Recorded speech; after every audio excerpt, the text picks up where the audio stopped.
Labas muna ako Marikina. Dumayo kami sa West Camias kasi nainggit ako dun sa pagkain ni Marvin Agustin sa vlog niya. Ang sarap niya kumain. Nagpunta kami sa Phuc Hing Fun Noodle and Dim Sum House. Para siyang apartment na ginawang restaurant.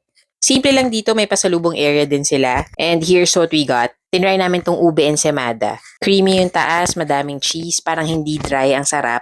Wrong move kasi nabusog ako dyan. Buti may natira pa akong space para sa char siu noodles. Ito yung dahilan ba't kami napapunta dito. And tama yung gut feel namin. Ang sarap niya. May kasama pa siyang sabaw. Tignan mo yung pork sa taas. Perfectly charred and caramelized. Smoky siya. May sweetness, may umami flavor na bumagay talaga dito sa noodles na springy. Manamis-namis and may pagka-savory yung sauce and I just couldn't get enough of it. Gusto ko pang pumart 2. Pinartneran pa namin itong mini pork wonton dim sum nila. 10 pieces na yan. Nagustuhan ko yung sauce niya. Kakaiba. Malaman din. Bagay din yan sa chili sauce nila. Saktong-sakto yung busog namin dito. Hindi sobra, hindi kulang. Nag-take out pa kami ng pasalubong. Masarap dito. Must try talaga.